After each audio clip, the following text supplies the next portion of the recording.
So our next speaker, let me make sure it's recording here. It is. Okay, our next speaker is Jan Robberts, and he is going to see that self-care is not selfish. Becoming healthier happens by choice, not by chance. And I swear the way these speakers are lined up, I don't actually strategize which ones go after which one is based on time availability. It just happens to always work out awesome. So, Jan, take it away.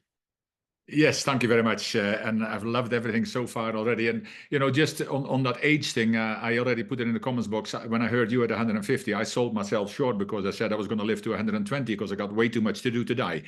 But on the other side, on the negative side, a father of a good friend of mine, he always said that he was never going to live till 60 anyway, the excusitis stuff. And long story short, I hadn't seen my friend for a while. I was traveling and I see him and he says, how's your dad doing? Oh, he says, you haven't heard. I said, oh, and then something bad has happened when you say, oh, you haven't heard.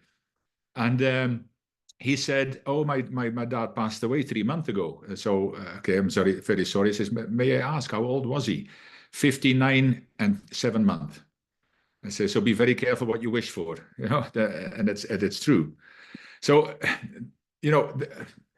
one of the biggest problems is, and that's why I like the Kick in the Ass Summit, one of the biggest problems is there is a virus out there. A virus that spreads without people realizing it, has affected them, one that is so powerful, so dangerous, so destructive, that it can affect you in every area of your life and business. And that virus is called excusitis. I mean, I did a little research on this, and Toby has already talked extensively about it today and yesterday. So if you missed yesterday, you really missed out. But did some research into this show-stopping phenomena, really.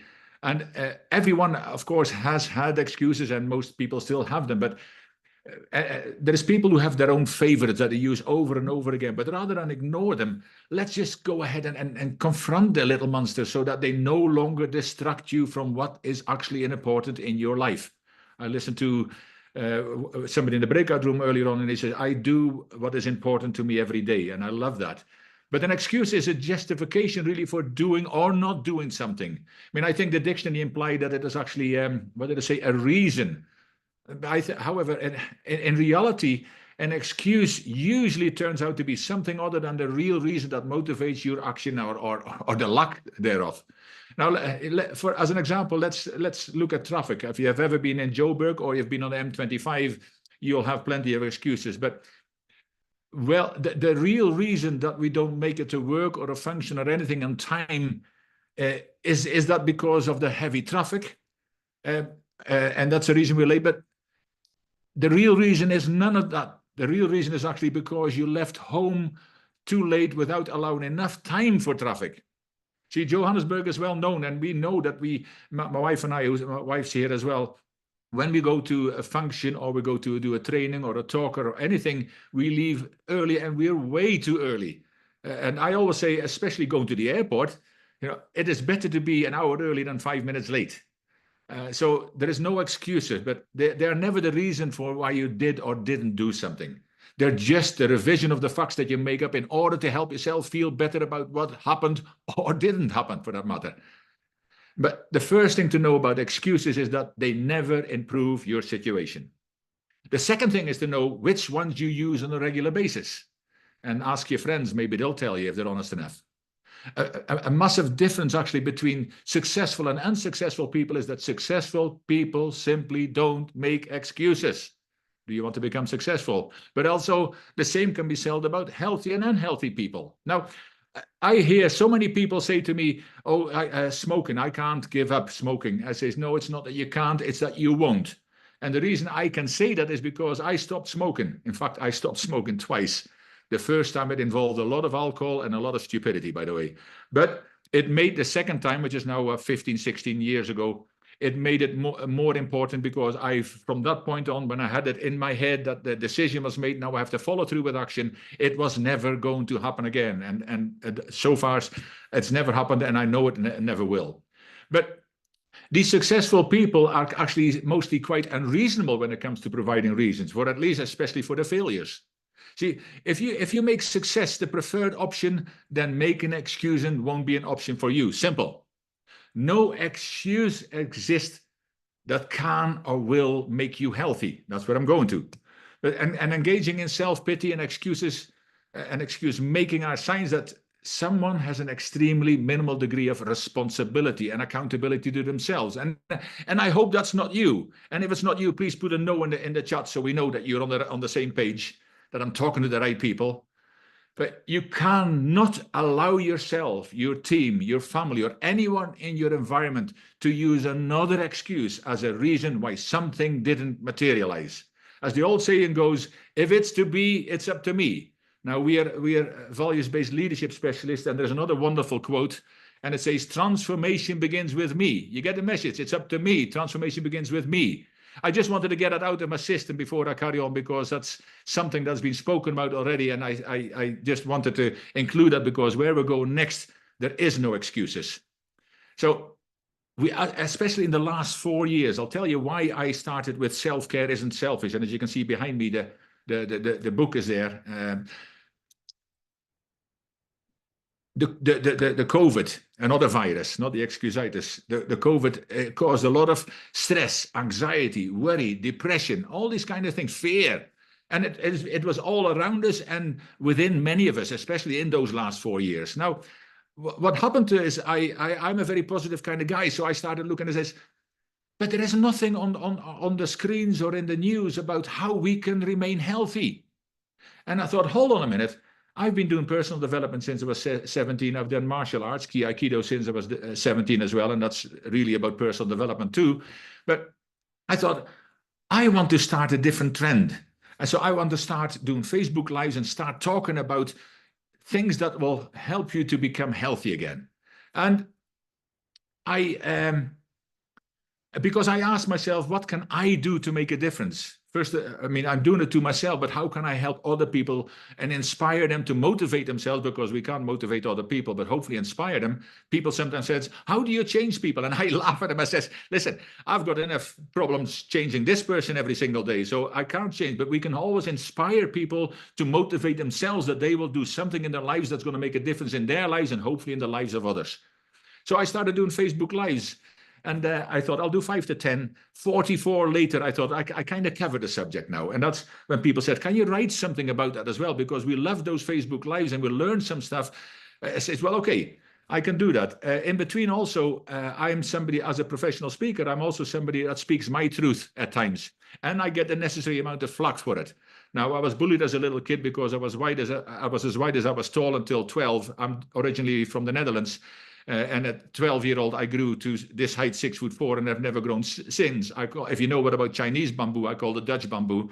It took 11 years instead of 5. But I had a quote as well that I made up because I'm so passionate about it, that I believe in a world where people are inspired to use their voice and lead rather than suffer in silence and follow. And the reason I speak up is not to be right. I bring a different perception on the table, but I also think that for my health and well-being, and hopefully for some of the people, other people around me, I would rather speak up and sometimes be wrong because I'm not right every time, than remain silent and be right. And that was something. Now, we already heard about chronic diseases. And I mean, Robert F. Kennedy, I love the guy because he's always been passionate about making life better for our youth, and I love what he's done. But he said that America has got a chronic problem, and it was just mentioned as well with much bigger figures. But he said in 1960, when my uncle was president, there was 6% chronic diseases and 0 cost attached to it. And now there is more than 60%. Somebody already said it's much higher, but more than 60% with $4.3 trillion attached to it just in the United States. And then when we look at autoimmune diseases, obesity, autism, well, obesity, there is 70% of people, and I'm using America as an example, and I won't apologize for that because it's everywhere, but there's 74% are overweight with more than 40% obese, and the list goes on.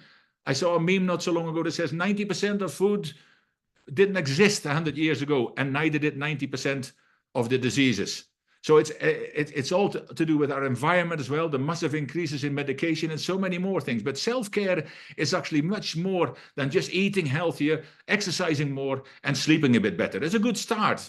But we also hear much more in the last years about burnout, increased substance abuse, alcoholism, and other unhealthy pastimes. an increase in domestic abuse, rising suicide rates, and a long list is illnesses actually directly related to those negative emotions. But people are not taking responsibility for their own health and well-being, and that's part of it. I call it blamestorming. We blame other people for everything that's wrong in our lives, and there's all kinds of quotes that are attached to it. You know, it says, what happens around you and what happens to you is not as important as what's happened within you. And I listen to what people talk about about mind power, and I love that as well. But, you know, there is an African proverb as well which says, where there is no enemy within, the enemy outside can do no harm. I also taught that in my martial arts, which once I've got to know about it. But the thing is, the only way you can guarantee that your tomorrow is going to be better than today is when you do something every single day to improve yourself. Now, my question to you is, what are you willing to start to do today to improve your health? And you can put something in the chat if you like, but I mean, I would like you to seriously think about it, because we can always do more so we can be more and help more people, because all of us have got this area where we want to do good with other people, but we're not good to anybody else if we're dead or if we're ill. So self-care has to be done. See, I have mentioned that there is some areas of illnesses and discomfort, but I want to avoid it for the short time that I've got left to talk about this kind of thing, because I prefer to focus on what we can do, what we can do, what we do actually have control over. And I hope that's okay with you. If it is okay, please put yes in the chat box. See, some of you might remember, and if not, this will be some kind of short history lesson for you, that years ago, when I was young, this is years ago, I didn't put gray hairs in there just for the fun, but we could walk out of our living rooms away from our radios, TVs, and telephones, and we would no longer be bombarded with this constant negative news, unless, of course, the people around us were bringing it up. But now there is no hiding place. And the same is with bullying. I mean, when I was bullied because of my size, I could go to my bedroom and hide, but there is no hiding place. And they've even got cyberbullying as something that happens to people now. And the suicide rate because of it is even worse. But one thing's for sure, we are no good to anybody when we're sick or dead. So what can we do? What are we going to make? What kind of priority are we going to make for ourselves? And there are many ways which you can implement simple steps. And there are so many areas that we can talk about, because self-care is not selfish, and people have some ideas that sometimes it is pampering yourself and all that, but it's much more about loving yourself and taking care of yourself, taking care of your health, filling your own cup, you know. And the thing is, we are so busy, see, because now people think this is yet another thing that we have to deal with on a growing list on things that already completely fill our day. And maybe you're right, maybe you have a full day, and if you have, put a 1 in the chat. But then they say, however, if that is you, let me ask you a question. How many of those things that already fill your day do exactly that? They just fill your day and are totally non-productive. Now, don't get me wrong. I'm not saying you should not be on social media, watch Netflix, watch soap operas or any other interesting programs. But I'm not saying you should not go to the pub and have a couple of drinks with your mates. And I'm not saying you should be in bed at a certain time so you're fully rested for another exciting day, even if it's not so exciting. But that's a whole different story, actually. But I will talk into this a bit more. But when you look at all this kind of things about fit and healthy people, I mean, they did a thing, what do they call it? Super Size Me, where a guy did 30 days of McDonald's. And after and he was fit and healthy, and after halfway, they were afraid of his health. But this is the thing. When you look at all you do to fill your day, is it just possible that you could make some changes to start squeezing some activities into your busy schedule that will be much more beneficial to your health?